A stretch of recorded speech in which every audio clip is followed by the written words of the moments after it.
എല്ലാവർക്കും സ്നേഹവന്ദനം. കഴിഞ്ഞ ദിവസങ്ങളിൽ നമ്മൾ കർത്താവായ യേശുക്രിസ്തുവിൻ്റെ കാൽവറി ബലിയെക്കുറിച്ചുള്ള വിവിധ സിദ്ധാന്തങ്ങളാണ് നാം ചിന്തിച്ചുകൊണ്ടിരുന്നത്. നാം എല്ലാവരും അറിയുകയും വിശ്വസിക്കുകയും ദൈവവചനം വ്യക്തമായി പഠിപ്പിക്കുകയും ചെയ്യുന്നത് പോലെ തൃത്വത്തിലുണ്ടാമനായ ദൈവത്തിൻ്റെ പുത്രൻ ജഡം ധരിച്ച് ഈ ഭൂമിയിൽ വരികയും നമ്മുടെ പാപങ്ങളുടെ പരിഹാരത്തിനു വേണ്ടി കാൽവറിയിലെ ക്രൂശിൽ താൻ മരിച്ചടക്കപ്പെടുകയും ചെയ്തു. യേശുക്രിസ്തുവിൻ്റെ ബലിമരണം മനുഷ്യവർഗത്തിൻ്റെ പാപപരിഹാരത്തിനുള്ള ഏക മരണമാണ് എന്ന് ബൈബിൾ വ്യക്തമായി പഠിപ്പിക്കുന്നു. എന്നാൽ ഈ ബലിമരണത്തിൻ്റെ അർത്ഥത്തെക്കുറിച്ചും വ്യാപ്തിയെക്കുറിച്ചുമുള്ള വ്യത്യസ്ത ചിന്തകൾ വേദപണ്ഡിതന്മാർക്കിടയിൽ നിലനിൽക്കുന്നുണ്ട് എന്ന് പറയട്ടെ. യേശുക്രിസ്തുവിൻ്റെ ബലിയെക്കുറിച്ചുള്ള ഒരു സിദ്ധാന്തം നമ്മൾ കഴിഞ്ഞ ആഴ്ച പറഞ്ഞു. ഞാൻ അതേക്കുറിച്ച് ഇന്ന് പറയുന്നില്ല, ഒന്ന് പരാമർശിച്ചങ്ങ് പോകുന്നതേ ഉള്ളൂ.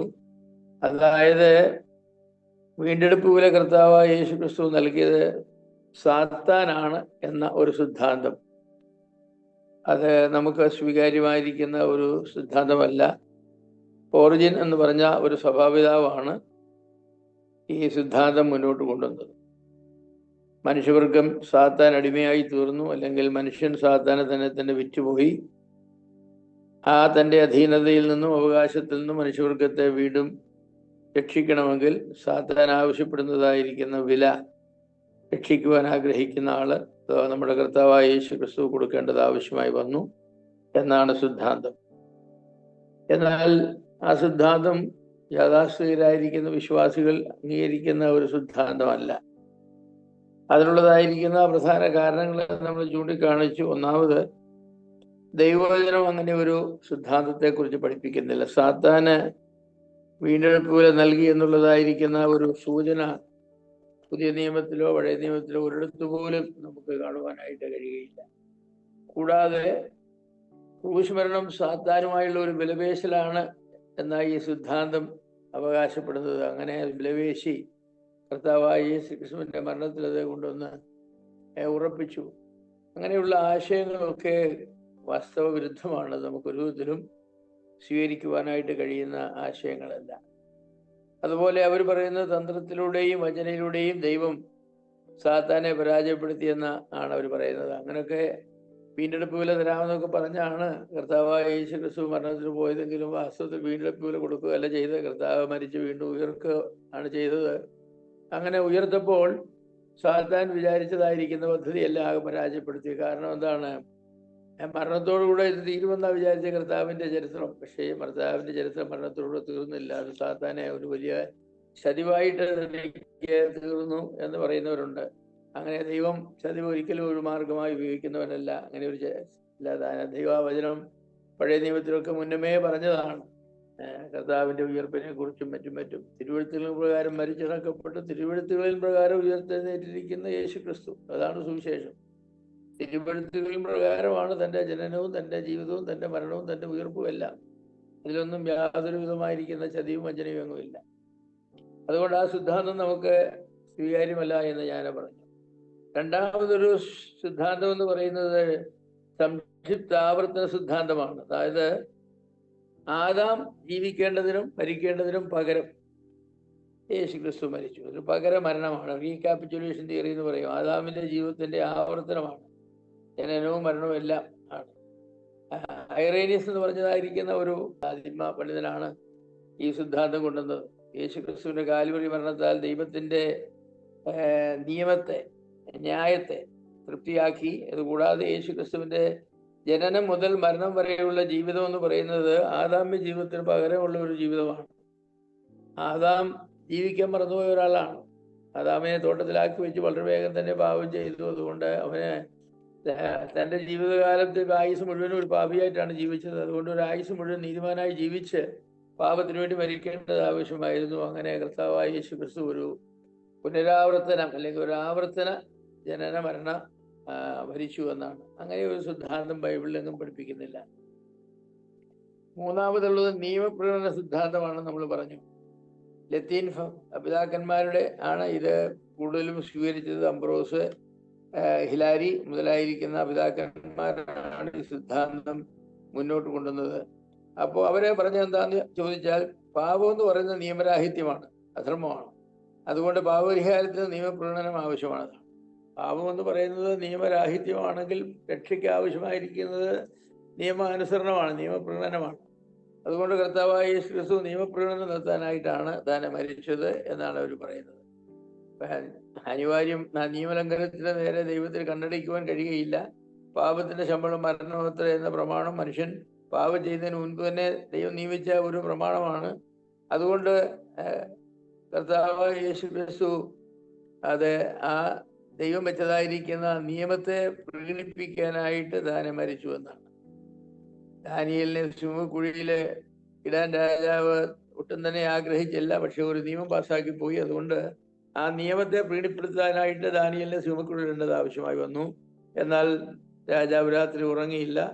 രാവിലെ ദാനിയേലിനെ സിംഹക്കുഴിയിൽ നിന്ന് കയറ്റി. അതുപോലെ നിയമത്തെ പ്രകടിപ്പിക്കുവാനായിട്ട് ദൈവം തൻ്റെ പുത്രനായ യേശു ക്രിസ്തുവിനെ മരിക്കുവാനായിട്ട് വിട്ടുകൊടുത്തു. എങ്കിലും മൂന്നാം ദിവസം അവനെ വീണ്ടും ഉയർപ്പിക്കുകയാണ് ചെയ്തത്. അങ്ങനെ ആണ് അവർ പഠിപ്പിക്കുന്നത്. അപ്പൊ നിയമത്തിന്റെ പ്രകടനം രണ്ട് തലങ്ങളിലായിട്ടാണ് അവർ കാണുന്നത്.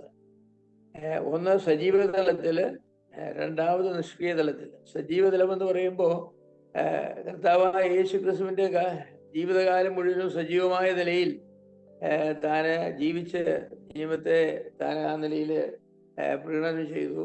നിഷ്ക്രിയം എന്നതിനാൽ നിയമത്തിന് തന്നെ വിധേയപ്പെടുത്തി എന്ന ആശയമാണുള്ളത്.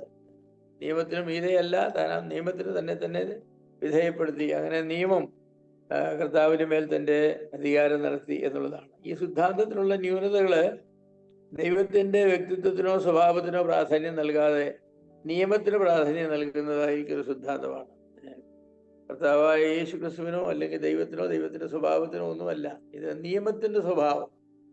ആ സ്വഭാവത്തെ പ്രകടനം ചെയ്യാനായിട്ട് കർത്താവായ യേശു ക്രിസ്തു മരിച്ചു എന്നുള്ളതായിരിക്കുന്ന ഒരാശയം. നാലാമതുള്ളത് ആൻസലമിന്റെ പ്രകടന പ്രമാണമാണ്. അത് അല്പ വ്യത്യാസമുണ്ട്, നിയമപ്രകടനത്തിൽ നിന്നും വ്യത്യാസമാണ്. ഇതിനെ കൊമേഴ്ഷ്യൽ തിയറി എന്നും പറയും. കൊമേഴ്ഷ്യൽ തിയറി, അതായത് ഇത് ഇവിടെ നടന്നത്, കാൽവരി നടന്നത് ഒരു കച്ചവടമാണ്, ഒരു കൊമേഴ്ഷ്യൽ ട്രാൻസാക്ഷൻ ആണ്. യേശു ക്രിസ്തുവിന്റെ മരണം സാത്താനെ തൃപ്തിപ്പെടുത്തുവാനോ നിയമത്തെ തൃപ്തിപ്പെടുത്തുവാനോ ആണെന്ന വ്യാഖ്യാനങ്ങളൊന്നും അവർ സ്വീകരിക്കുന്നില്ല. തൻ്റെ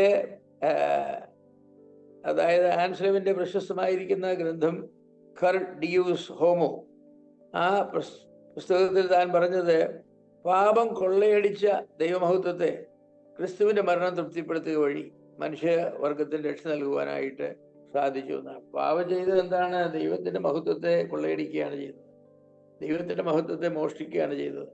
കർത്താവായ യേശു ക്രിസ്തു ചെയ്തത് എന്താണെന്ന് ചോദിച്ചാൽ, ആ മോഷണത്തെ താന് അത് വില കൊടുത്ത് മോഷ്ടിക്കപ്പെട്ടതിനെ തിരിച്ചെടുക്കുകയാണ് ചെയ്തത്.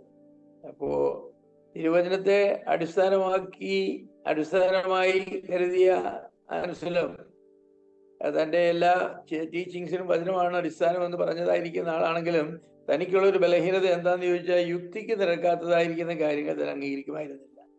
അതുകൊണ്ട് യുക്തിയുടെ മതിൽക്കെട്ട് വിട്ട് ഇടത്തോട്ട് വലത്തോട്ട് മാറുവാൻ തനിക്ക് കഴിയുന്നതല്ല എന്ന് താൻ തന്നെ പറയുകയുണ്ടായി. പാപം എന്നത് ദൈവത്തിന് അർഹമായ മഹത്വം കൊടുക്കാതിരിക്കുന്നതാണ്. പാപപരിഹാരത്തിന് ദൈവമഹത്വത്തെ തൃപ്തിപ്പെടുത്തേണ്ടത് ആവശ്യമാണ്. അപ്പൊ ഈ പ്രകടനം പാപത്തിന്റെ ശിക്ഷ ഏൽക്കുക വഴിയോ അല്ലെങ്കിൽ ദൈവമഹത്വത്തെ തൃപ്തിപ്പെടുത്തുവാൻ മറ്റു മാർഗങ്ങളിൽ കൂടെയോ ചെയ്യേണ്ടത് ആവശ്യമാണ്.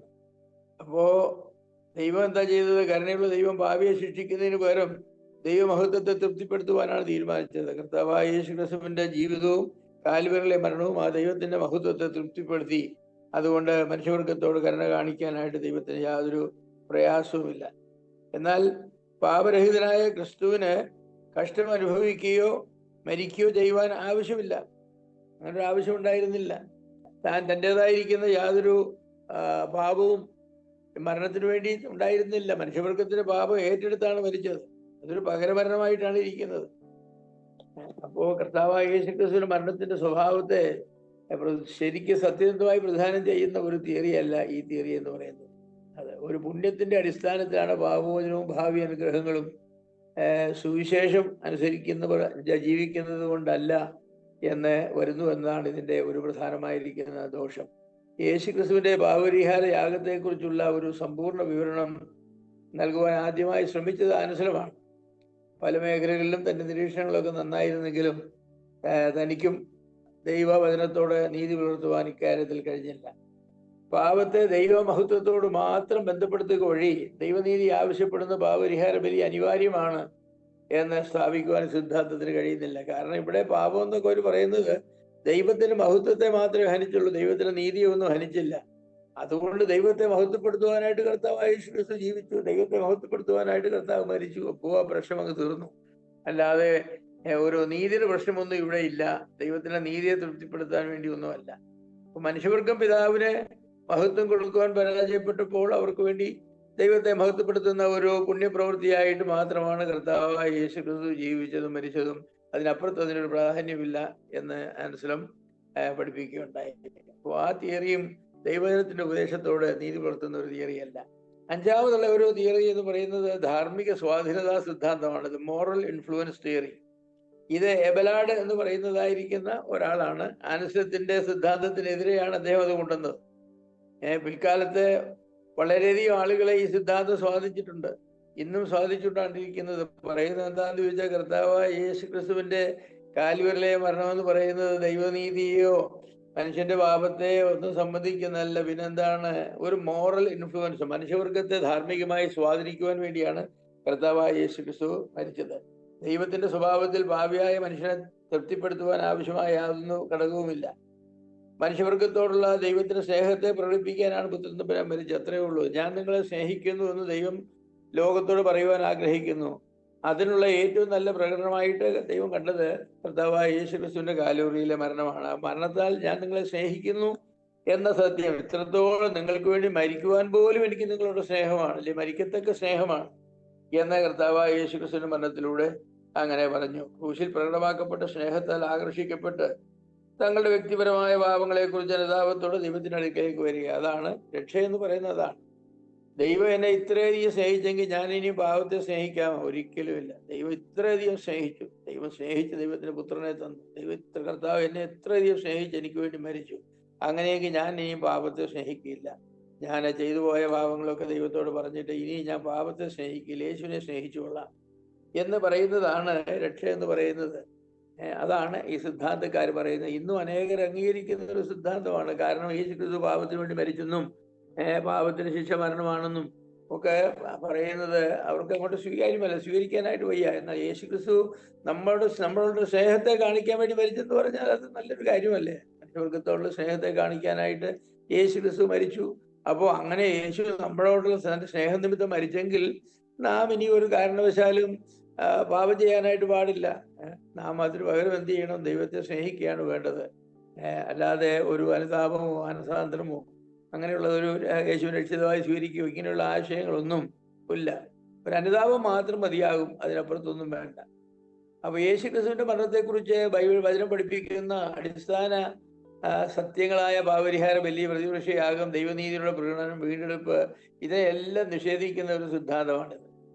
മനുഷ്യഹൃദയത്തെ ദൈവസ്നേഹത്താൽ സ്പർശിക്കുക എന്ന ലക്ഷ്യമാണ് ക്രിസ്തുവിന്റെ മരണത്തിൽ അവർ കാണുന്നത്. അതിനപ്പുറത്തൊന്നുമില്ല.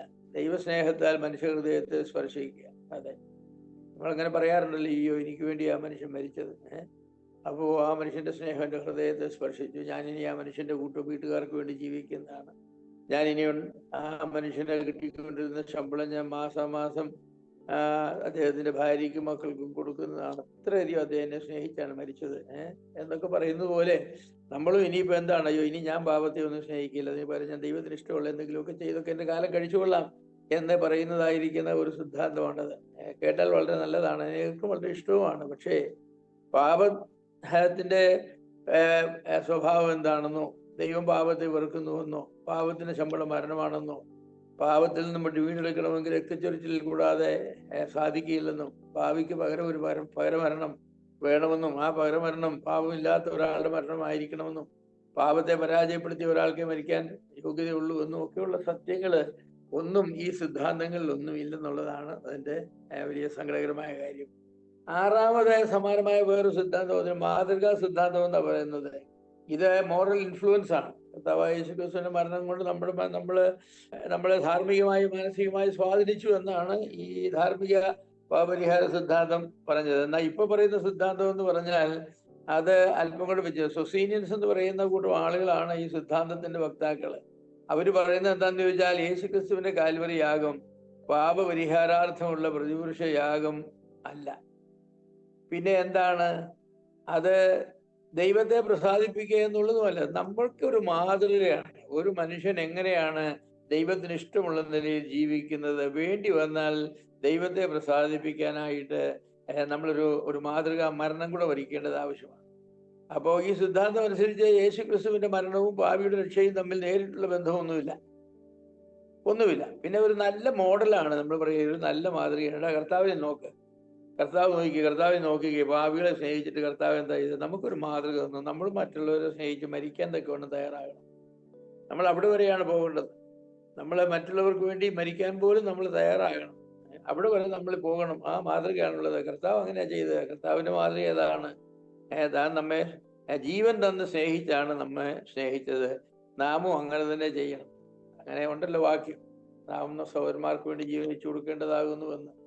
അത് പക്ഷേ യേശുക്രിസ്തുവിന്റെ മാതൃക പ്രകാരമല്ല വെച്ചു കൊടുത്തു എങ്കിൽ, പാപികളായ നമുക്ക് വേണ്ടി, ദോഷികളായ നമുക്ക് വേണ്ടി, ശത്രുക്കളായ നമുക്ക് വേണ്ടി യേശുക്രിസ്തു തന്റെ ജീവനെ തന്നെങ്കിൽ നാം എന്ത് ചെയ്യണം? നമ്മുടെ രക്തവും മാംസവും ആയിരിക്കുന്ന സഹോദരങ്ങൾക്ക് വേണ്ടി നാം മരിക്കാൻ പോലും തയ്യാറാകണമെന്നാണ് പറയുന്നത്.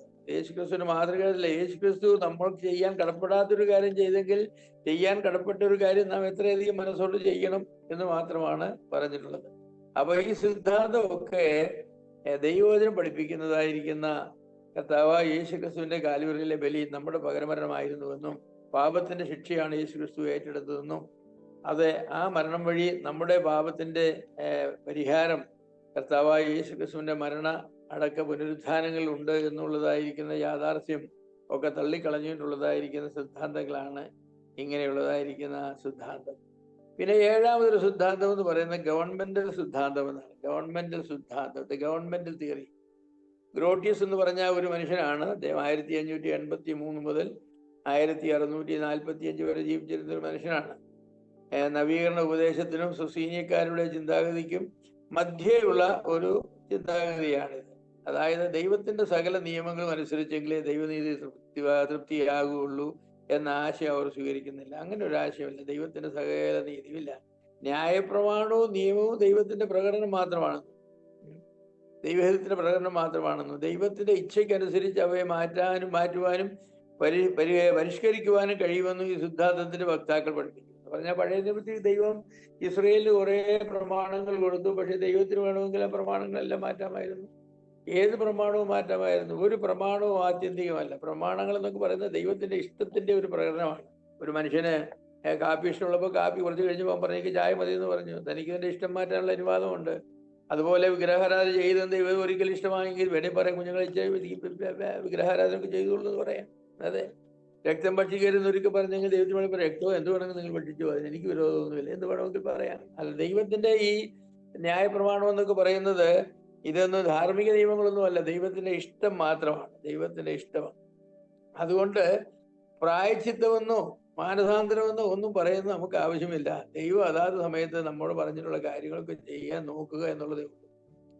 ദൈവത്തിന്റെ നീതി പൂർണ്ണമായി മനുഷ്യന്റെ മേൽ നടത്തുവാനാണ് ദൈവം തീരുമാനിച്ചിരുന്നതെങ്കിൽ ഓരോ പാപിയെ ശിക്ഷയ്ക്ക് നിത്യനരകത്തിലേക്ക് അയച്ചതിനെ അങ്ങനെ ദൈവം ഒരിക്കലും തീരുമാനിച്ചിരുന്നില്ല. എന്നാൽ ദൈവത്തിന്റെ നീതി പൂർണ്ണമായി നടത്തുവാൻ ദൈവം ഒരിക്കലും തീരുമാനിച്ചിട്ടില്ല. അനേക പാപികളും ക്രിസ്തുവിന് ശിക്ഷിക്കപ്പെടാതിരിക്കുന്നത് അതാണ് കാണിക്കുന്നത്. ദൈവം എല്ലാ പാപികളെയും ശിക്ഷിക്കുന്നില്ലല്ലോ, ഇല്ല. ദൈവത്തിന്റെ നീതി നടപ്പാക്കാൻ ദൈവം തീരുമാനിച്ചിരുന്നെങ്കിൽ ഒരു പാപിയെ പോലും രക്ഷിക്കാൻ കഴിയില്ല. കാരണം പാപത്തിന് ശമ്പളം മരണമാണ്. പക്ഷെ ദൈവത്തിന് അങ്ങനെ ഒരു ചിന്തയുണ്ടായിരുന്നില്ല. പാപികളെ എല്ലാം ശിക്ഷിക്കണമെന്നും നരകത്തിൽ വിടണമെന്നും അങ്ങനെയൊന്നും ദൈവത്തിന് ചിന്തയുണ്ടായിരുന്നില്ല. കർത്താവായ യേശു ക്രിസ്തു എന്താ ചെയ്തതെന്ന് ചോദിച്ചാൽ, ദൈവത്തിന് മനുഷ്യവർഗത്തിന് വേണ്ടി കൊടുത്തു വീട്ടിയ പ്രായശ്ചിത്തം മനുഷ്യൻ ദൈവത്തിനെ കൊടുക്കുവാനുള്ള പ്രായശ്ചിത്തത്തിന്റെ ഒരു ചെറിയ അംശം മാത്രമേ ഉള്ളൂ എന്ന് അവിടെ പഠിപ്പിക്കുന്നു. അങ്ങനെയാണ് കർത്താവിന്റെ മരണം എന്നൊക്കെ പറയുന്നത് നമ്മൾ ദൈവത്തിന് കൊടുക്കാനുള്ള കടത്തിന്റെ ഒരു 10% ഒക്കെ ഉള്ളൂ, അല്ലാതെ കൂടുതലൊന്നുമില്ല. ഒരു ഭാഗം കൊടുത്തു എന്നേ ഉള്ളൂ. എന്തുകൊണ്ട് ദൈവം യാതൊരു പ്രായശ്ചിത്തവും ആവശ്യപ്പെടാതെ ഈ 10% പോലും നോക്കാതെ ദൈവത്തിന് വേണമെങ്കിൽ അങ്ങനെ പറയാമായിരുന്നല്ലോ, പാപികളായ മനുഷ്യരെ നിങ്ങളുടെ പാപം ഞാൻ ക്ഷമിച്ചിരിക്കുന്നു, നിങ്ങളതിന് മരിക്കുകയും വേണ്ട, പ്രായശ്ചിത്ത മരണവും വേണ്ട, ഒന്നും വേണ്ട, നിങ്ങൾ തെറ്റിപ്പോയി എന്നൊരു വാക്ക് പറഞ്ഞാൽ മതി, ഞാൻ നിങ്ങളെ എങ്ങനെ രക്ഷിച്ചേക്കാം എന്ന് വേണേ ദൈവത്തിന് പറയാമായിരുന്നു അവർ പറയുന്നത്. പക്ഷെ അങ്ങനെ രക്ഷിക്കുന്നില്ല. അതിന് കാരണമെന്ന് പറയുന്നത് ദൈവത്തിന്റെ ഭരണവുമായി ബന്ധപ്പെട്ടാണ്. ഗവൺമെന്റൽ സിദ്ധാന്തത്തിന് കാതലായ ഭാവമാണ് ദൈവനീതി നടത്തുവാനും പാപത്തിന് നേരെയുള്ള ദൈവവിരോധം വെളിവാക്കുവാനും ധാർമ്മികമായ ഗവൺമെന്റ് യോഗത്തിൽ നിർത്തുവാനും ഉള്ള അവകാശം തീരുമാനവും വ്യക്തമാക്കുന്ന ഒരു സൂചനയാണ്. അതായത് അത് അത്രേ ഉള്ളൂ. കർത്താവായ ജീവിതവും ഭരണവും എന്നൊക്കെ പറയുന്നത് അതാണ്.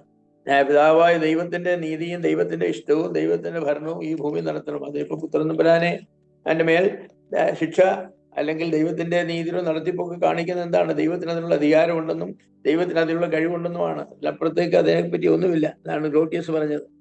പക്ഷെ അത് നമുക്ക് ഒരു വിധത്തിലും സ്വീകാര്യം ആയ ഒന്നല്ല. തെറ്റായ പ്രമാണങ്ങളിൽ മേൽ അധിഷ്ഠിതമായ സിദ്ധാന്തമാണത്. ദൈവനിയമങ്ങളെ ദൈവ സ്വഭാവവുമായി യാതൊരു ബന്ധവുമില്ലാതെ ദൈവത്തിന്റെ ഹിതവുമായി മാത്രം ബന്ധപ്പെടുത്തുന്നു. അവിടെയാണ് ദൈവത്തിന്റെ ന്യായപ്രമാണം എന്ന് പറയുന്നത്, പഴയ നിയമം എന്ന് പറയുന്നത്, അതൊന്നും ദൈവത്തിന്റെ സ്വഭാവവുമായിട്ടൊന്നും ബന്ധപ്പെട്ടതല്ല. അതൊക്കെ ദൈവത്തിന്റെ ഹിതവുമായി ബന്ധപ്പെട്ടതാണ്. പുതിയ നിയമത്തിൽ യേശുക്രിസ്തു വിശ്വസിച്ചിട്ട് തരാമെന്ന് പറഞ്ഞു, ദൈവത്തിന്റെ ഹിതമാണ്, അല്ലാതെ വേറെ പ്രമാണമൊന്നുമില്ല. പഴയ നിയമത്തിൽ യാഗം കഴിക്കണമെന്ന് പറഞ്ഞു, അത് ദൈവത്തിന്റെ അന്നത്തെ ഇഷ്ടമാണ്, അല്ലാതെ വേറെ പ്രമാണമൊന്നുമില്ല. ദൈവത്തിന് ഏത് സമയത്ത് നാളെ വേണേ ദൈവത്തിന് പറയാം യേശുക്രിസ്തു വിശ്വസിച്ചാർക്ക് ഒന്നും തരികയില്ല, മീഖായേലോ ഗബ്രിയേലോ വിശ്വസിച്ചെങ്കിൽ രക്ഷ തരുമെന്ന് കർത്താവിന് പറയാൻ കഴിയും. അതൊക്കെ കർത്താവിന്റെ ഇഷ്ടമാണ്, അല്ലാതെ കർത്താവിന്റെ സ്വഭാവവുമായി ബന്ധപ്പെട്ടതൊന്നുമല്ല. അങ്ങനെ എത്ര അപകടകരമായിരിക്കുന്ന കാര്യമാണ്. പാപം എന്ന് പറയുന്നത് ദൈവത്തിന്റെ സ്വഭാവത്തിനും ദൈവത്തിന്റെ ഇഷ്ടത്തിനും എതിരായിട്ട് ചെയ്യുന്ന എന്തുമാണ്. അവരോ ദൈവത്തിന്റെ ഇഷ്ടത്തിനെതിരായിട്ട് ചെയ്യുന്ന മാത്രമാണ് പാപം. ദൈവത്തിന്റെ സ്വഭാവം എന്ന് പറയുന്നത് ഇവിടെയെങ്കിലും വരുന്നതേ ഇല്ലെന്നാ പറയുന്നത്. അത് വളരെ അപകടകരമായിരിക്കുന്ന ഒരു സിദ്ധാന്തമാണ്. അപ്പോൾ യേശു ക്രിസ്തുവിന്റെ മരണം മനുഷ്യന്റെ പാപപരിഹാരത്തിനായുള്ള പ്രതിപുരുഷ യാഗമാണ് എന്ന ബൈബിളിലെ പഠിപ്പിക്കുകയൊന്നും അവര് സ്വീകരിക്കുന്നില്ല. അതിൽ കുറഞ്ഞ യാതൊരു വ്യാഖ്യാനവും നമുക്ക് സ്വീകാര്യമല്ല. യേശു ക്രിസ്തുവിന്റെ മരണം മനുഷ്യവർഗത്തിന്റെ പാപത്തിന്റെ പരിഹാരത്തിന് വേണ്ടിയുള്ള പ്രതിപുരുഷ മരണമാണ്. ഞാൻ മരിക്കേണ്ട സ്ഥാനത്ത് എനിക്ക് വേണ്ടി കർത്താവായ യേശു ക്രിസ്തു മരിച്ചു. എനിക്ക് പകരക്കാരനായിട്ട് മരിച്ചു. പാപത്തിന്റെ ശമ്പളം മരണമാണ്. ആ മരണം പാപി വഹിക്കേണ്ട സ്ഥാനത്ത് കർത്താവായ യേശു ക്രിസ്തു അവന് പകരക്കാരനായിട്ട് മരിച്ചു. അതിൽ കുറഞ്ഞ യാതൊരു തിയറിയും നമുക്ക് സ്വീകരിക്കാനായിട്ട് കഴിയുകയില്ല. അപ്പോൾ ഈ തെറ്റായ തിയറികളൊക്കെ നമുക്ക് തീർച്ചയായിട്ടും തള്ളിക്കളഞ്ഞ് ശരിയായ തിയറിയിലേക്ക് വരണം. അപ്പോൾ അതാണ് നാം ഇനി പറയാൻ പോകുന്നത്. യേശു ക്രിസ്തുവിന്റെ മരണത്തിന്റെ അർത്ഥം എന്താണ്?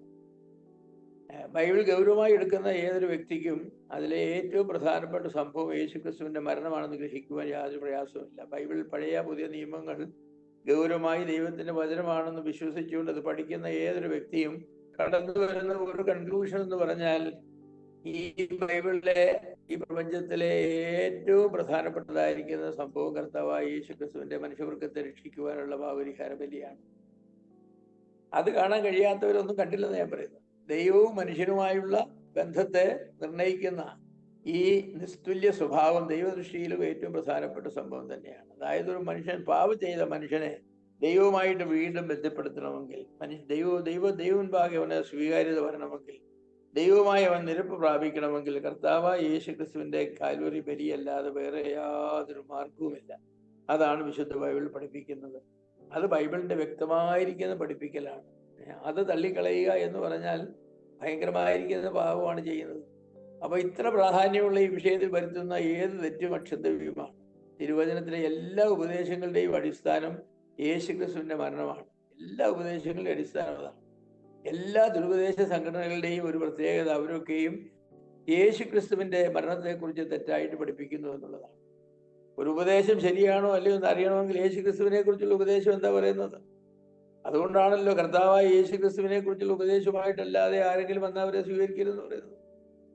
വിശ്വാസത്തിന്റെ മർമ്മം എന്ന് പറയുന്നത് എന്താണ്?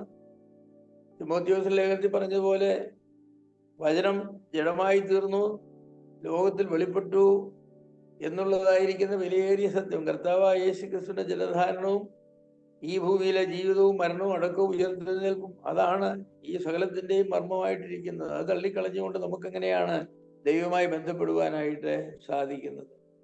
അപ്പോൾ യേശു ക്രിസ്തുവിന്റെ മരണത്തിന് അമിത പ്രാധാന്യം നൽകി എന്ന് ആരെങ്കിലും പറഞ്ഞാൽ അത് തെറ്റാണ്. അങ്ങനെ ഒരു അമിത പ്രാധാന്യം ഒരിക്കലും നൽകാനായിട്ട് സാധിക്കില്ല. അതീവ ഭയഭക്തിയോടും ശ്രദ്ധയോടും കൂടെ മാത്രമേ യേശു ക്രിസ്തുവിന്റെ മരണത്തെ സംബന്ധിച്ച് നമുക്ക് പഠിക്കാനും പറയാനും കഴിയും. നമുക്ക് തോന്നിയ പോലെ ചെയ്യാനായിട്ട് സാധിക്കില്ല.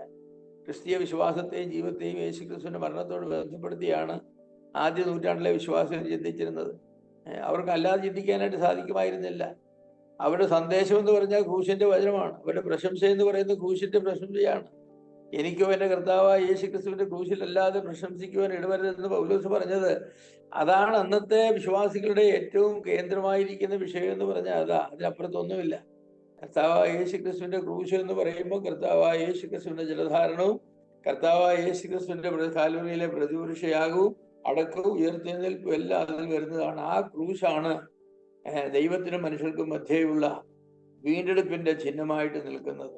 അതുകൊണ്ടാണ് അതിൽ എനിക്ക് പ്രശംസിക്കുവാനായിട്ട് കഴിയുമെന്നുള്ളത്. ഭാവിയായ ഒരു മനുഷ്യൻ ദൈവകാര്യങ്ങൾ പ്രശംസിക്കണമെങ്കിൽ അതിന് ദൈവം സാക്ഷാൽ ദൈവം മനുഷ്യന്റെ പ്രതിനിധിയായി വന്ന് കാൽവരിയിലെ ക്രൂശിൽ മരിച്ച ആ വിലയേറിയ യാഗസംഭവം അത് തള്ളിക്കളഞ്ഞുകൊണ്ട് നമുക്കൊന്നും ചെയ്യാനായിട്ട് സാധിക്കില്ല. അത് വളരെ പ്രധാനപ്പെട്ട കാര്യമാണ്. യേശുക്രിസ്തുവിന്റെ മരണത്തെ പറ്റി പറയുമ്പോൾ അതൊരു യാഗമരണമാണ്. അത് ബൈബിൾ വളരെ വ്യക്തമായിട്ട് പറയുന്ന ഒരു കാര്യമാണ്. യേശുക്രിസ്തുവിന്റെ മരണം ഒരു ആകസ്മിക സംഭവമായിരുന്നു എന്ന് കരുതുന്ന ആളുകളുണ്ട്. യേശുക്രിസ്തു അങ്ങനെ ഒത്തിരി ആത്മീയ കാര്യങ്ങളൊക്കെ പഠിപ്പിച്ച് യെരുശലേമിൽ ജീവിച്ചു, എന്നിട്ട് പരീശന്മാരുമായിട്ടൊക്കെ ഏറ്റുമുട്ടി. ആ ഏറ്റുമുട്ടല് കുറച്ച് കൂടിപ്പോയി. കർത്താവും കുറച്ച് കാര്യങ്ങളൊക്കെ കൂടുതൽ പറഞ്ഞു, അവരെ ചൊടിപ്പിക്കുന്ന കാര്യങ്ങളൊക്കെ പറഞ്ഞു, അവർക്കെതിരെ ഒത്തിരി കാര്യങ്ങൾ പറഞ്ഞു. വെള്ളതേച്ച ശവക്കല്ലറയാണെന്നും ഇങ്ങനെ ഒരുപാട് കാര്യങ്ങൾ പറഞ്ഞ് അവരെ ചൊടിപ്പിച്ചു. അതിന് ഫലമായിട്ട് അവർ പ്രതീക്ഷിച്ചൊന്നും അല്ല കർത്താവിനെ കൊല്ലണമെന്ന്. പക്ഷേ അങ്ങനെ ആയിപ്പോയി. അങ്ങനെ സംഭവിച്ചതാണെന്ന് പറയുന്നവരായിരിക്കുന്ന ആളുകളുണ്ട്. നമുക്കത് പറയാനായിട്ട് സാധിക്കുകയില്ല. ലോക ചരിത്രത്തിൽ നടന്നിട്ടുള്ള മരണങ്ങളിൽ യേശുക്രിസ്തുവിന്റെ മരണത്തെക്കുറിച്ച് മാത്രമേ അതൊരു യാഗമായിരുന്നു എന്ന് പറയാനായിട്ട് കഴിയൂ. വേറൊരു യാഗത്തെക്കുറിച്ച് പറഞ്ഞില്ല, ആരുടെ മരണത്തെക്കുറിച്ചും പറഞ്ഞില്ല. അപകട മരണങ്ങളുണ്ട്, അതുപോലെ രക്തസാക്ഷി മരണങ്ങൾ ധാരാളമുണ്ട്, അങ്ങനെയൊക്കെയുള്ള മരണങ്ങളൊക്കെ ഉണ്ട്, കൊലപാതകങ്ങൾ ധാരാളമുണ്ട്. പക്ഷെ യേശുക്രിസ്തുവിന്റെ മരണത്തെക്കുറിച്ച് മാത്രമേ അതൊരു യാഗമായിരുന്നു, അതൊരു പ്രതിപുരുഷ യാഗമായിരുന്നു, മനുഷ്യവർഗത്തിന്റെ പാപത്തിന്റെ പരിഹാരത്തിന് വേണ്ടിയുള്ള ഒരു യാഗമായിരുന്നു എന്ന് പറഞ്ഞിട്ടുള്ളൂ. ആ മരണത്തെക്കുറിച്ച് മാത്രമേ അങ്ങനെ പറയുവാനും കഴിയൂ. അതിന് കാരണമെന്ന് പറയുന്നത് യാഗങ്ങളുടെ അടിസ്ഥാന ലക്ഷ്യമായ പാപ പരിഹാരം യേശുക്രിസ്തുവിന്റെ മരണത്തിന് മാത്രമേ ഉള്ളൂ. മനുഷ്യവർഗത്തിന്റെ പാപത്തെ പരിഹരിക്കുക എന്ന് പറയുന്നതായിരിക്കുന്ന ലക്ഷ്യം ആദാമിന്റെ കാലം മുതൽ മരിച്ച വേറെ ആരുടെയും മരണത്തിലില്ല, ആരുടെയും മരണത്തിലില്ല. ഹാവേൽ രക്തസാക്ഷിയായിട്ട് മരിച്ചു. ആദ്യത്തെ രക്തസാക്ഷിയാണ്. ഹാവേലിന്റെ രക്തം പുണ്യാഹ രക്തമാണെന്നൊക്കെ പറയുന്നത് ശരിയാണ്. പക്ഷേ ആരുടെയും പാപത്തിന് പരിഹാരത്തിന് വേണ്ടിയല്ല ഹാവേൽ രക്തം ചൊരിയപ്പെട്ടത്. പ്രതികാരമാണ് ഹാവേൽ രക്തം ഭൂമിയിൽ നിന്നും ചോദിക്കുന്നത്. പ്രതികാരത്തിന് വേണ്ടി കരഞ്ഞുകൊണ്ടാണ് ഇരിക്കുന്നത്. അതാണ് കർത്താവ് പറഞ്ഞത്, നിന്റെ സഹോദരന്റെ രക്തം പ്രതികാരത്തിന് വേണ്ടി നിലവിളിക്കുന്നു എന്നാണ്. കർത്താവായ യേശുക്രിസ്തുവിന്റെ രക്തം മാത്രമേ ഉള്ളൂ പാപപരിഹാരം. അവരുടെ പാപത്തെ ക്ഷമിച്ചു കൊടുക്കണമേ, അവർ ചെയ്യുന്നത് ഇന്നതെന്ന് അറിയാകിയാൽ അവരുടെ പാപത്തെ അവർ ക്ഷമിക്കണമേ എന്ന് പറഞ്ഞ കർത്താവ് മാത്രമേ ഉള്ളൂ. ഞാൻ എൻ്റെ ജീവൻ അവരുടെ രക്ഷയ്ക്ക് വേണ്ടി ഏൽപ്പിച്ചു കൊടുക്കുന്നു എന്ന് പറഞ്ഞ കർത്താവേ ഉള്ളൂ. മനുഷ്യപുത്രനോ ഉയർത്തപ്പെട്ടാൽ എല്ലാവരെയെങ്കിലേക്ക് ആകർഷിക്കുമെന്ന് കർത്താവേ പറഞ്ഞുള്ളൂ. മോശ മരുഭൂമി സർപ്പത്തെ ഉയർത്തിയതുപോലെ മനുഷ്യപുത്രനെ ഉയർത്തേണ്ടതാകുന്നു, അവൻ വിശ്വസിക്കുന്നവൻ രക്ഷപ്രാപിക്കുമെന്ന് കർത്താവിന്റെ മരണത്തെക്കുറിച്ച് മാത്രമേ പറഞ്ഞുള്ളൂ. വേറൊരു മരണത്തെക്കുറിച്ച് പറഞ്ഞില്ല. അവൻ നമ്മുടെ പാവങ്ങൾക്ക് വേണ്ടി അർപ്പിക്കപ്പെട്ടു എന്ന് കർത്താവിന്റെ മരണത്തെക്കുറിച്ച് പറഞ്ഞുള്ളൂ, വേറെ ആരുടെയും മരണത്തെക്കുറിച്ച് പറഞ്ഞില്ല. അങ്ങനെ പറയാനായിട്ട് സാധിക്കില്ല. അതിനുള്ളതായിരിക്കും യോഗ്യത അവർക്കില്ല. ഈ ലോകത്തിൽ മരിക്കാനായിട്ട് വന്ന ഒരാളേ ഉള്ളൂ, മറ്റെല്ലാവരും ജീവിക്കാൻ വന്നവരല്ല. നമ്മളെല്ലാവരും ജീവിക്കാൻ വേണ്ടി വന്നവരാ, മരിക്കാൻ വേണ്ടി വന്നവരല്ല. നമ്മുടെ ജീവിതം നാം പൂർത്തീകരിക്കുമ്പോൾ ഒന്നുകിൽ നമ്മളെ ജീവൻ കൊണ്ട് ദൈവം ഉദ്ദേശിച്ചതായിരിക്കുന്ന കാര്യം നാം വിജയകരമായി പൂർത്തിയാക്കി. അതുകൊണ്ട് ദൈവം പറഞ്ഞു ഇനി പോരന്റെ അടുക്കലേക്ക്. ഞാൻ വിചാരിക്കുന്നു ചില ആളുകളെ അവരെ അയച്ച ഉദ്ദേശം അവരെ നിർവഹിക്കുകയില്ല. അതിന് പകരമായിട്ട് അവരുടെ ജീവൻ കൊണ്ട് മറ്റുള്ളവരെ ശല്യം ചെയ്യാൻ. അപ്പൊ ചിലപ്പോൾ കർത്താവ് പറയും നീയും ജീവൻ നിർത്തി പോരാൻ പറയും. അതേക്കുറിച്ചാണ് ശലോമോനൊക്കെ പറഞ്ഞത്, നീ എന്തിനാണ് സമയത്തിന് മുമ്പേ മരിക്കുന്നത്. സാധാരണ മനുഷ്യരൊക്കെ അവരെ ദൈവം ഏൽപ്പിച്ചതായിരിക്കുന്ന കാര്യങ്ങൾ പൗലോസ് പറഞ്ഞ പോലെ, ഞാൻ നല്ലപോർ പൊരുതു, ഓട്ടം തികച്ചു, വിശ്വാസം കാത്തു. ഇനി എന്താണ്? ഇനി നീതിയുടെ കിരീടം. നീ മരിച്ച് കർത്താവിന്റെ അടുക്കൽ പോയി കിരീടം പ്രാപിക്കുക എന്നുള്ളതാണ്.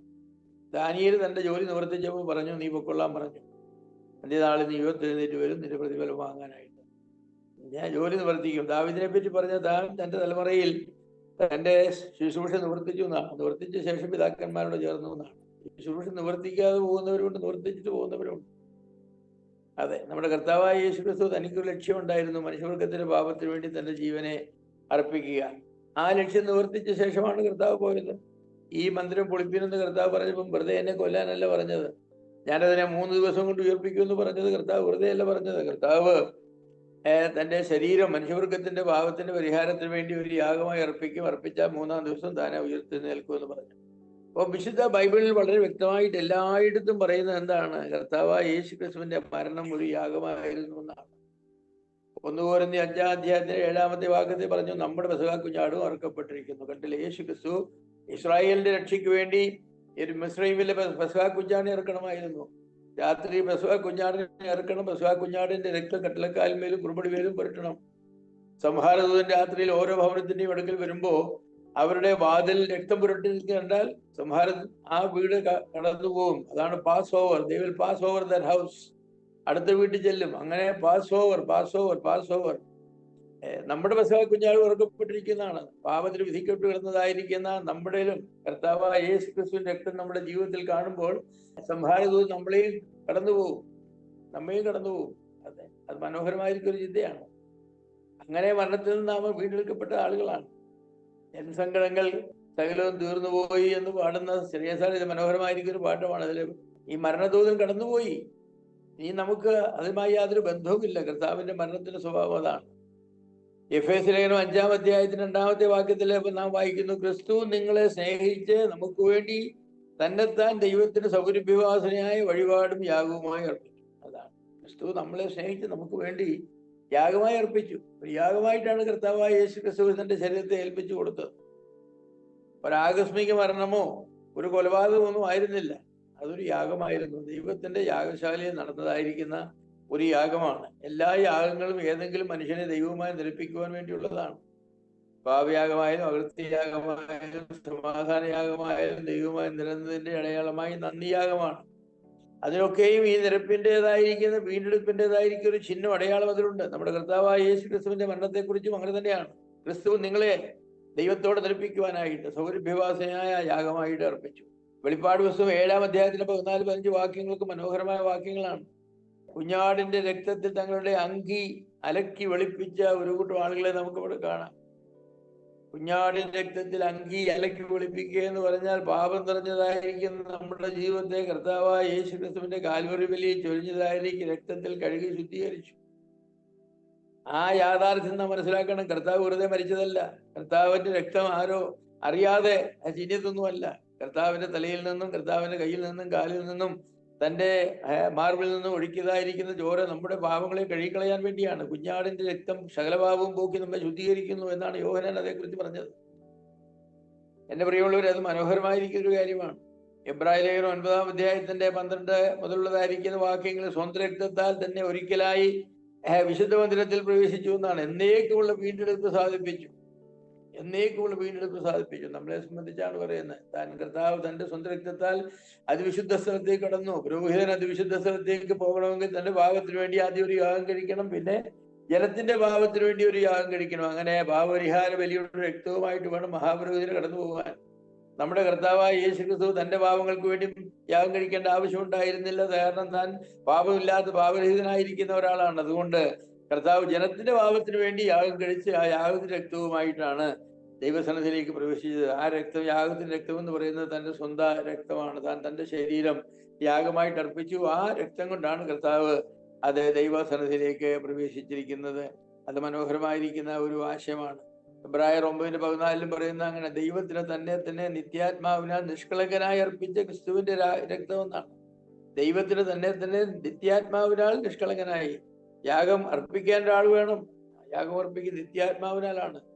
ദൈവത്തിന്റെ പരിപാടി അനുസരിച്ച് ഉൽപ്പത്തി പുസ്തകം 3-ാം അധ്യായത്തിൽ തുടങ്ങിയതാണ്. ഒരു കുഞ്ഞാടിനെ ഒരുപക്ഷെ അവിടെ കൊന്നിട്ട് ആദമഹവ്വമാരുടെ പാപത്തിന് പരിഹാരമായിട്ട് അവിടെ നഗ്നതയെ മറയ്ക്കുവാനായിട്ട് അവർക്ക് ഒരു കോട്ട്, ഒരു ആടിന്റെ തോല് കൊണ്ട് അവർക്ക് ഉടുപ്പുണ്ടാക്കി കൊടുത്തവരെ ഉടുപ്പിച്ചു. അങ്ങനെ അവരുടെ പാപപ്രശ്നം താൽക്കാലികമായിട്ട് മറയ്ക്കുവാനായിട്ട് ഇടയായി. എന്നിട്ട് അവിടെ വാഗ്ദത്തം കൊടുത്തിരുന്നു, സ്ത്രീയുടെ സന്തതിയായിട്ട് വരുന്നവൻ സാത്താന്റെ സർപ്പത്തിന്റെ തലയെ തകർക്കുമെന്ന്. നമ്മുടെ കർത്താവായ യേശു ക്രിസ്തു കാൽവറിയിൽ വന്നു സർപ്പത്തിന്റെ തലയെ തകർത്ത് നമുക്ക് രക്ഷ നൽകി എന്നുള്ളത് വലിയ കാര്യമാണ്, ചെറിയ കാര്യമല്ല എൻ്റെ പ്രിയമുള്ളവരെ. അതുകൊണ്ട് തന്നെത്താൻ നിത്യാത്മാവിനാൽ നിഷ്കളങ്കനായി അർപ്പിച്ച ക്രിസ്തുവിന്റെ രക്തം, അതാണ് നമ്മുടെ മേൽ തളിക്കപ്പെട്ടതും നമ്മുടെ പാവങ്ങൾക്ക് പരിഹാരമായി തീർന്നതും. അതുകൊണ്ട് കർത്താവിന്റെ മരണം നമ്മുടെ പാപങ്ങൾക്ക് പരിഹാരമായ ഒരു യാഗമാണ് എന്ന ആ സത്യം ഒരു കളങ്കവും കൂടാതെ ഒരു മായവും ചേർക്കാതെ നാം അത് സ്വീകരിക്കേണ്ടത് ആവശ്യമാണ്. അതുപോലെ ഇബ്രാഹിം 9-ാം അധ്യായത്തിൽ 26-ാമത്തെ വാക്യത്തിൽ പറയുന്നു, എന്നാൽ അവൻ സ്വന്ത യാഗം കൊണ്ട് പാപപരിഹാരം വരുത്തുവാൻ ഒരിക്കൽ പ്രത്യക്ഷനായി. സ്വന്ത യാഗം കൊണ്ട് പാപപരിഹാരം വരുത്തുവാൻ കർത്താവായ യേശു ക്രിസ്തു തന്റെ സ്വന്തം യാഗം, തന്റെ ശരീര രക്തങ്ങളെ നമ്മുടെ പാപങ്ങളുടെ പരിഹാരത്തിനുള്ള യാഗമായി അർപ്പിച്ചു. നമുക്കറിയാമല്ലോ, കർത്താവ് തിരുവത്താഴ ശുശ്രൂഷ സ്ഥാപിച്ചപ്പോ അപ്പം തന്റെ കയ്യിലെടുത്തുകൊണ്ട് ഇത് നിങ്ങൾക്ക് വേണ്ടിയുള്ള എന്റെ ശരീരമെന്നാണ് പറഞ്ഞത്. കർത്താവിന്റെ ശരീരം കാലുകളിലെ കുരിശിൽ അർപ്പിക്കാൻ പോവുകയാണ്. അത് കഴിഞ്ഞാൽ മണിക്കൂറുകൾ കഴിയുമ്പോൾ കർത്താവിനെ അറസ്റ്റ് ചെയ്യുകയും അതേ പിറ്റേ ദിവസം കർത്താവിനെ യാഗമായി അർപ്പിക്കുകയും ചെയ്യുന്നു. ഇങ്ങനെ കർത്താവിന്റെ ശരീരത്തിന്റെ ഓർമ്മയ്ക്കായിട്ട് ശരീരത്തെ പ്രദാനം ചെയ്യുന്നതായിരിക്കുന്ന അപ്പം കർത്താവ് എടുത്തുകൊണ്ടാണ് പറഞ്ഞത്, ഇത് നിങ്ങൾക്ക് വേണ്ടിയുള്ള എന്റെ ശരീരമെന്ന്. അതുപോലെ നിങ്ങളുടെ പാപപരിഹാരത്തിന് വേണ്ടിയുള്ള രക്തമെന്ന് കർത്താവ് പറഞ്ഞു. പ്രിയമുള്ളവരെ, കർത്താവായ യേശു ക്രിസ്തുവിന്റെ കാൽവറിയിലെ യാഗമെന്ന് പറയുന്നത് തന്റെ ശരീരവും രക്തവും നമ്മുടെ പാപങ്ങളുടെ പരിഹാരത്തിന് വേണ്ടി നൽകപ്പെട്ടതായിരിക്കുന്ന ദിവ്യവസ്തുക്കൾ തന്നെയാണ്. അത് യാതൊരു സംശയവുമില്ല. 27-ാമത്തെ വാക്യത്തിലേക്ക് വരുമ്പോൾ ഇബ്രായർ 9:27 ഒരിക്കൽ മരിക്കുകയും പിന്നെ ന്യായവിധിയും മനുഷ്യർക്ക് നിയമിച്ചിരിക്കാൻ ക്രിസ്തു അങ്ങനെ തന്നെ അനേകരുടെ പാപങ്ങളെ ചുമപ്പാൻ ഒരിക്കലായി അർപ്പിക്കപ്പെട്ടു. അനേകരുടെ പാപങ്ങളെ ചുമപ്പാൻ ഒരിക്കലായി അർപ്പിക്കപ്പെട്ടു. മുന്നറിയപ്പെട്ടതായിരിക്കുന്ന വിശുദ്ധന്മാരുടെ പാപങ്ങളെ വഹിപ്പാനാണ് കർത്താവായ യേശു ക്രിസ്തു കാലുകളിലെ ക്രൂശിൽ അർപ്പിക്കപ്പെട്ടത്. അർത്ഥശൂന്യമായിരിക്കുന്ന ലക്ഷ്യമില്ലാത്ത ഒരു യാഗമായിരുന്നില്ല അത്. വ്യക്തമായ ലക്ഷ്യത്തോടുകൂടി ആരുടെ പാപങ്ങൾക്ക് വേണ്ടിയാണെന്നുള്ളത് വ്യക്തമായി കണ്ടുകൊണ്ട് മുന്നറിയപ്പെട്ട് തന്റെ വ്രതന്മാർക്ക് വേണ്ടി കർത്താവായ യേശു ക്രിസ്തു അർപ്പിക്കപ്പെടുകയാണ് ചെയ്തത്. അതൊന്നും ചെറിയ കാര്യമല്ല, അതൊക്കെ വലിയ കാര്യം തന്നെയാണ്. വലിയ സത്യങ്ങളാണ് അതൊക്കെ. ആ സത്യങ്ങളെ നാം ഒരിക്കലും നിഷേധിക്കുവാനായിട്ട് നമുക്ക് അനുവാദമില്ല. അതൊക്കെ വലിയ സത്യങ്ങളായിട്ടാണ് ഇരിക്കുന്നത്. അപ്പൊ കർത്താവായ യേശു ക്രിസ്തുവിന്റെ യാഗത്തെക്കുറിച്ച് ഒരുപാട് തിയറീസൊക്കെ ആളുകൾ പറയും. പക്ഷേ ആ തിയറിയുള്ളൊന്നും യാതൊരു കാര്യവുമില്ല. പഴയ നിയമ യാഗങ്ങൾ പ്രധാനമായും പ്രായശ്ചിത്തത്തിനും പാപപരിഹാരത്തിനും വേണ്ടി നൽകപ്പെട്ടതായിരിക്കുന്ന യാഗങ്ങളാണ്. പഴയതും പരിശോധിച്ച് നോക്കുമ്പോൾ നമുക്കറിയാം, അവിടെ ഉള്ള യാഗങ്ങളൊക്കെയും അങ്ങനെയാണ്. ഒരാളെ യാഗമൃഗവുമായിട്ട് വരുന്നത് എപ്പോഴാണ്? അവൻ പാപം ചെയ്യുമ്പോഴാണ്. അവൻ പാപം ചെയ്യുമ്പോൾ സമാധാന യാഗത്തിനുള്ളത് കൊണ്ടുവരും. ഭോജനയാഗമുണ്ട്, എങ്കിലും ഭോജനയാഗത്തിന് മുമ്പ് ഒരു പാപയാഗം എപ്പോഴും, രക്തമുള്ള ഒരു യാഗം എപ്പോഴും അർപ്പിക്കേണ്ടിയിരുന്നു. പാപിയാണെന്ന് ഏറ്റുപറഞ്ഞ് അവന്റെ പാപത്തിന് വേണ്ടി ഒരു മൃഗത്തെ കൊന്നിട്ടാണ് പിന്നെ ദൈവമായുള്ള കൂട്ടായ്മയുടെ അടയാളമായിട്ട് സമാധാനയാഗവും ഭോജനയാഗവും ഒക്കെ അർപ്പിക്കുന്നത്. അപ്പൊ പഴയ നിയമയാഗങ്ങളുടെ പ്രസക്തി എന്ന് പറയുന്നത് യേശു ക്രിസ്തുവിന്റെ യാഗത്തോടുള്ള ബന്ധത്തിൽ ആണ്. വരുവാനുള്ള നന്മകളുടെ നിഴലെന്നാണല്ലോ അതേക്കുറിച്ച് നമ്മൾ എബ്രായർ 10-ാം അധ്യായത്തിൽ വായിക്കുന്നത്. വരുവാനുള്ള നന്മകളുടെ നിഴൽ. പഴയ നിയമത്തിലെ യാഗങ്ങളൊക്കെ നിഴലുകളാണ്. അതിന്റെ പൊരുളെന്ന് പറയുന്നത് കർത്താവായ യേശു ക്രിസ്തുവിന്റെ കാൽവറിയിലെ ബലിയാണ്. അപ്പോ അതൊരു വിലയേറിയ സത്യമാണ്. പഴയ നിയമത്തിലെ യാഗങ്ങൾ നിഴലുകളാണ്. പൊരുൾ എന്ന് പറയുന്നത് കർത്താവിന്റെ കാൽവറിയിലെ യാഗമാണ്. അതാണ് അതിന്റെ പൊരുൾ എന്ന് പറയുന്നത്. അപ്പോൾ തന്റെ പാപത്തെക്കുറിച്ച് ബോധ്യമുള്ള ഒരാളാണ് പഴയ നിയമത്തിൽ യാഗം കഴിക്കുന്നത്. ഒരു മനുഷ്യൻ പാപം ചെയ്താൽ അവൻ എന്ത് ചെയ്യും? അവൻ ആട്ടിൻകുട്ടിയോ അല്ലെങ്കിൽ ഒരു കാളക്കുട്ടിയോ അവൻ കൊണ്ടുവരും.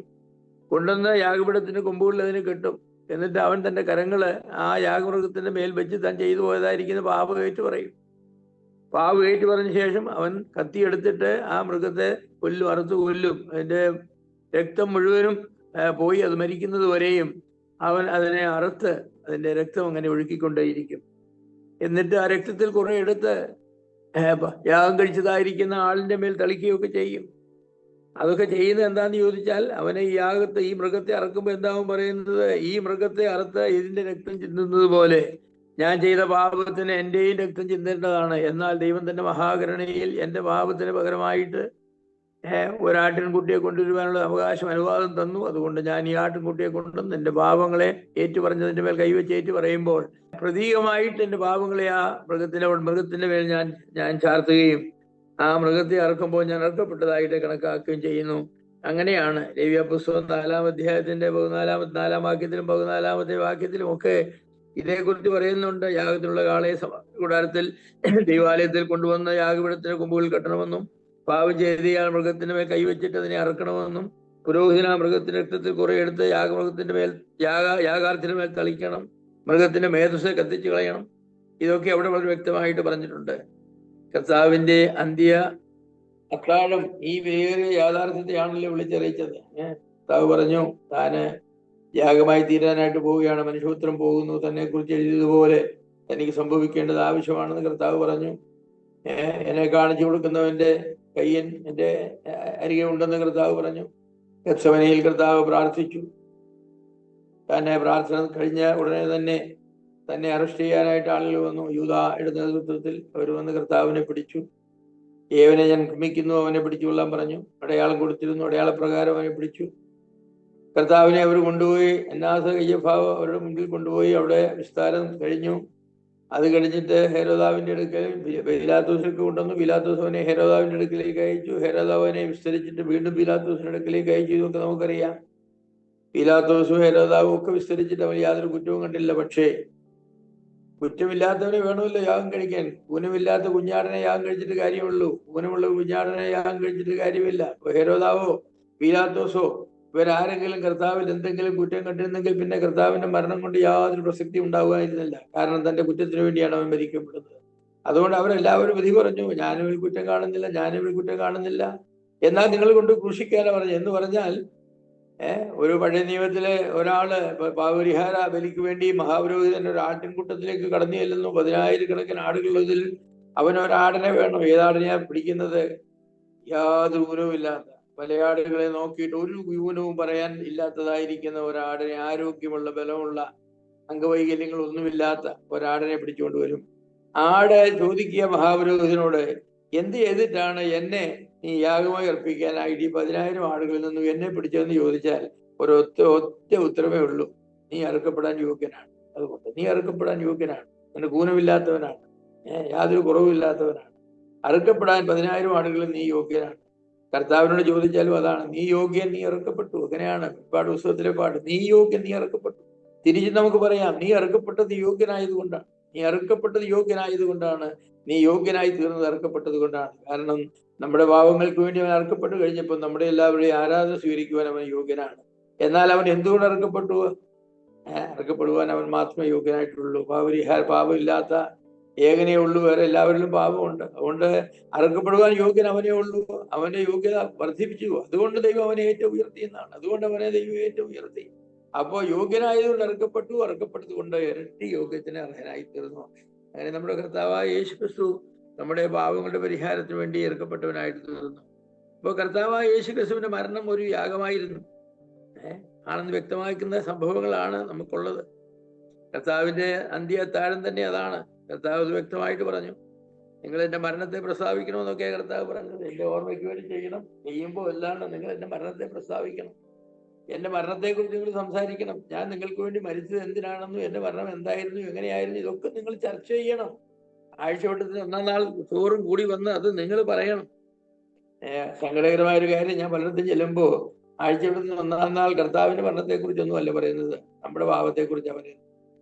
ഇത്രമേൽ എന്നെ സ്നേഹിച്ചു എന്നുള്ളതാണ്. എന്നെ സ്നേഹിച്ചു ഭാവിയായവർ എന്നെ സ്നേഹിച്ചു, എനിക്ക് വേണ്ടി.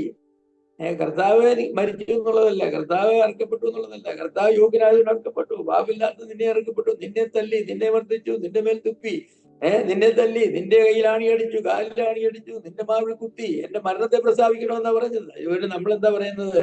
ഞാൻ ഭാവിയായിരുന്നു, ഞാൻ ദോഷിയായിരുന്നു, ഞാൻ ദുഷ്ടനായിരുന്നു, ഞാൻ ലോകപാലനായിരുന്നു, 2 കാലം കൊടുത്തവനായിരുന്നു. ഞാൻ നമ്മുടെ ഓർമ്മയ്ക്ക് വേണ്ടി നാം അപ്പം സങ്കടകരമായ ഒരു കാര്യമാണ്. നമ്മുടെ ഓർമ്മയ്ക്ക് വേണ്ടി നാം അപ്പം തുറക്കുന്നു. അങ്ങനെയാണ് പല അപ്പം തുറക്കൽ യോഗങ്ങൾക്ക് പോയാൽ നിരാശപ്പെട്ടാണ് പോകുന്നത്. കാരണം എന്താണ്? നമ്മെ പറ്റി ഒത്തിരിയും പറയും. അവസാനം കർത്താവ് എനിക്ക് വേണ്ടി എന്നൊരു വാക്കൂടെ പറയും. പണ്ടിലൊക്കെ പശുവിനെ കാണാതെ പോയി, കയറോടുകൂടെയാണ് പശുവിനെ കാണാതെ പോയത്. ഗുരുവിനടുക്ക് വന്ന് ചോദിച്ചു, പശുവിനെ കാണാതെ പോയൊരു പശുവിനെ കിട്ടിയിട്ടുണ്ട്, ഞാൻ എന്താണ് ചെയ്യേണ്ടത്? നീ ഈ പശുവിനെ കൊണ്ട് റോഡ് തിരികെ പോയി നീ വിളിച്ചു പറയണം, ഒരു പശുവിനെ കാണാതെ പോയൊരു പശുവിനെ കിട്ടിയിട്ടുണ്ട്, അതിന്റെ കഴുത്തിൽ ഒരു കയറുമുണ്ട്. അപ്പോൾ അവനങ്ങനെ പോയി വിളിച്ചു പറയാം. അവൻ ഈ പശുവിനെ സൂക്ഷിച്ചാൽ കൊള്ളാമെന്ന് ആഗ്രഹമുണ്ട്. അപ്പൊ അതിന് ഉടമസ്ഥൻ വരാതിരിക്കത്തക്കണോ അവന് പറഞ്ഞു, ഒരു കയറ് കെട്ടിയിട്ടുണ്ട്, കയറിന്റെ അറ്റത്തൊരു പശുവും, ഒരു കയറ് കിട്ടിയിട്ടുണ്ട്, ആർക്കെങ്കിലും കയറി പോയിട്ടുണ്ടെങ്കിൽ വരണം, കയറിന്റെ അറ്റത്തൊരു പശുവും.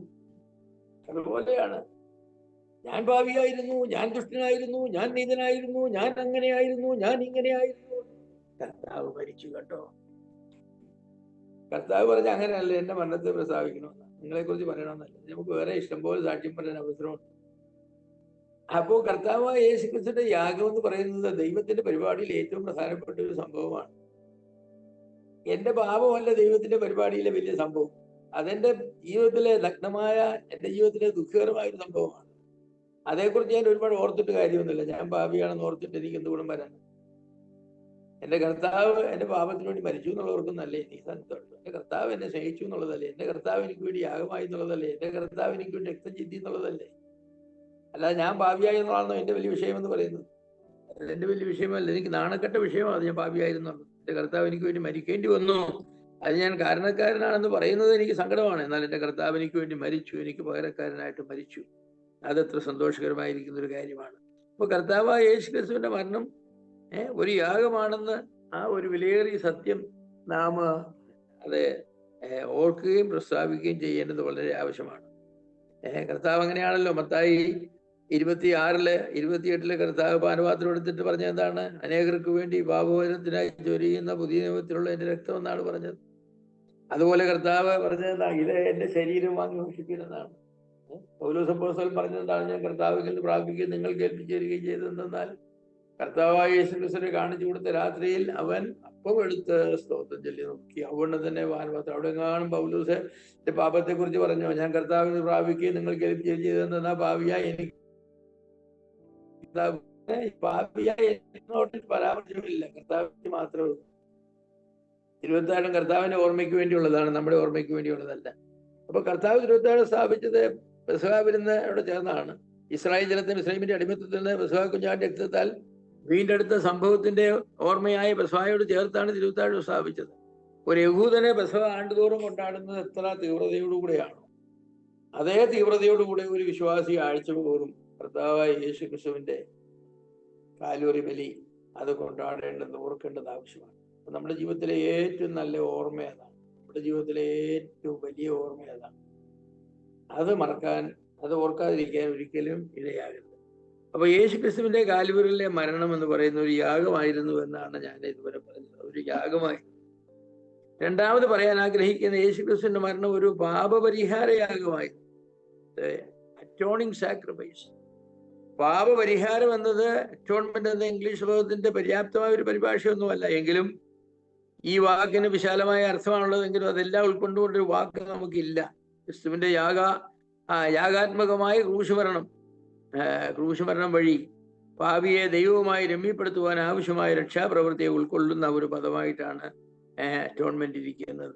പാപപരിഹാര ബലി എന്നൊക്കെ പറയുന്നത് അതാണ്, പാപത്തിന് പരിഹാരമായ ബലി. നല്ല വാക്കാണ്. എന്നാൽ അറ്റോൺമെന്റ് എന്ന് പറഞ്ഞാൽ അറ്റ് വൺ മെന്റ് എന്നാണ്. ദൈവവുമായിട്ട് അറ്റ് വൺ മെന്റ്, ദൈവമായി വീണ്ടും പൊരുത്തപ്പെടുത്തുക. കീറിപ്പോയത് അറ്റ് വൺ മെന്റ്, അതിനെ വീണ്ടും ഒന്നാക്കുക.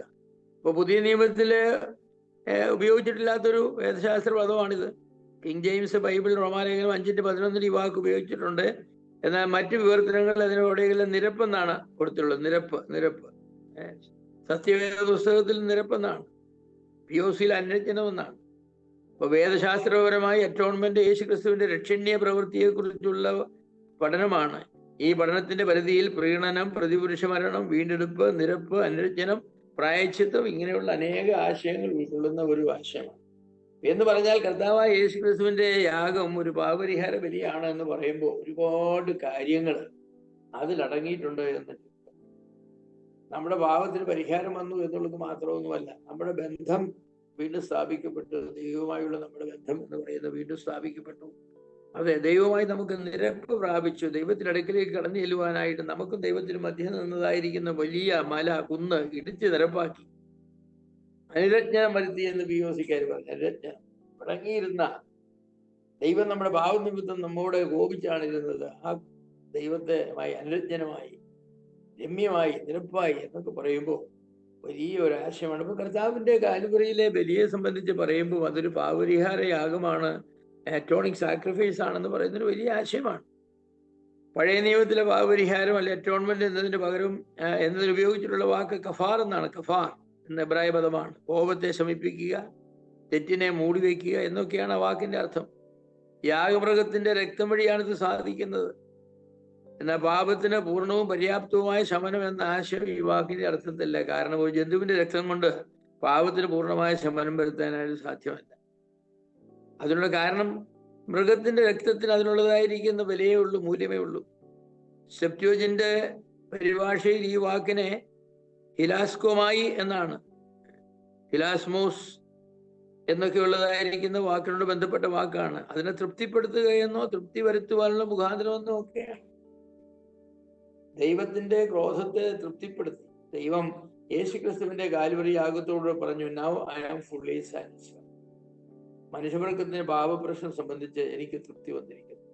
കർത്താവായ യേശുക്രിസ്തു എന്റെ പുത്രന്റെ യാഗം പാപത്തോടുള്ള എന്റെ സമീപനത്തിൽ എനിക്കുണ്ടായിരുന്ന കോപത്തെ ശമിപ്പിച്ചു. അപ്പൊ ഏതൊരു വ്യക്തി ആ കർത്താവായ യേശുക്രിസ്തുവിന്റെ പാപപരിഹാര ബലിയിൽ വിശ്വസിക്കുന്നു, തന്റെ മരണമായിട്ട് തന്നെ അംഗീകരിക്കുന്നു, ആ വ്യക്തിയെ സംബന്ധിച്ച് ദൈവം പറയുന്നത്, മകനെ, നിന്റെ നേരെ ഉണ്ടായിരുന്ന പാപം സംബന്ധിച്ച് എനിക്കുണ്ടായിരുന്നതായിരിക്കുന്ന വെറുപ്പും എനിക്കുണ്ടായിരുന്ന കോപവും ഒക്കെ മാറി നീയും ഞാനുമായിട്ട് നിരപ്പായിരിക്കുന്നു. നിനക്ക് എന്റെ അടുക്കിലേക്ക് സ്വാതന്ത്ര്യമായിട്ട് കടന്നു വരാം.